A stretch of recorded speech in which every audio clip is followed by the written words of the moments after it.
Hi everybody, happy Sunday. I hope you guys are enjoying the last of the weekend. Um, all right. So here's my part two of Friday's testimony. Okay.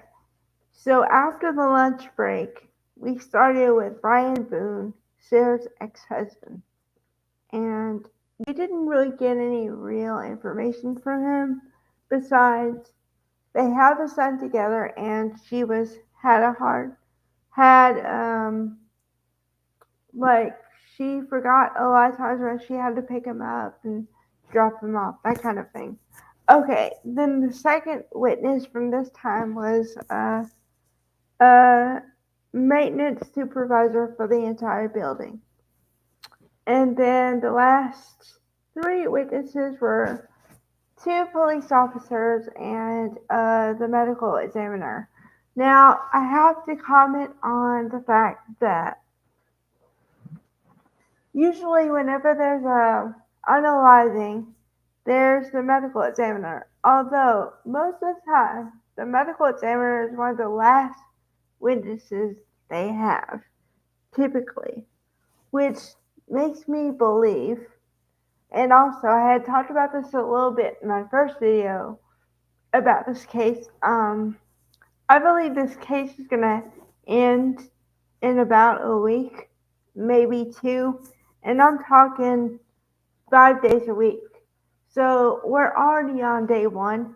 So I'm saying by the end of not this Friday, but the next Friday, I think this case will be over. So that'll be 11 days. But like I said, give or take, because I gotta say, this one, the judge in this courthouse runs it very efficiently. And also, I think he's already put the different lawyers on notice of, okay, we're going to move this along, get the information out of the people, and let them go. Although there is a strategy that I don't really understand yet of they'll get some information and then they'll say, but he or she is subject to recall. That's happened more than twice, I believe. So I don't know what the holdup is there. I don't know. At some point, I think they're like pulling at straws, but that's my opinion. But it just seems a little odd to me. Okay. Um, and the medical examiner was the one who showed the alleged suitcase, and I gotta say, I thought it was going to be a lot bigger than, I don't know, than it actually turned out to be. But it's really, really small, and I mean small.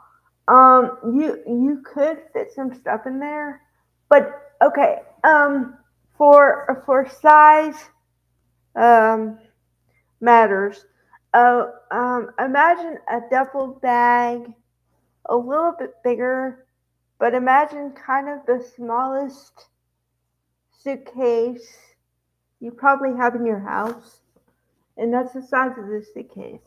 So I have to I have to bring up a couple things here. Um, the guy Jorge or George Torres, depending on how you want to pronounce it, was only he weighed 103 pounds, and I I usually say this wouldn't matter, but in this case it does because I was thinking that originally the suitcase was going to be kind of huge, and so but I was still in the back of my mind going, why? Well, how and why would a person get in a suitcase willingly? And then I said, well, how does a person even fit in a suitcase? But then given the size and his weight, I could see how it would be possible. Okay, but there's one major thing that I don't want to forget, and I want to talk about it right now while I'm thinking about it, or else I'm going to skip over it, and it would be the most crucial part of the evidence, I believe. Okay, so as the medical examiner, is unboxing the suitcase and then trying to open it. She's having trouble with the zipper. And there's one zipper on the whole suitcase. Okay, and this is going to be slightly technical for a second, but give me a little room here. Okay, because most people know that zippers are on tracks. And what I mean by that is when you're trying to open up or close something, you have to keep the zipper on the track or it won't go, right? Well, this zipper was so old that she had trouble just unzipping it to begin with.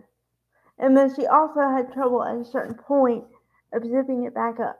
Okay, so those are two key points. And here I'll explain why.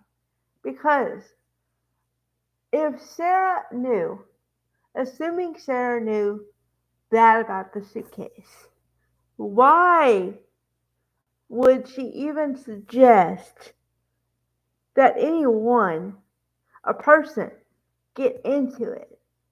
And number two, why would George willingly get into a suitcase?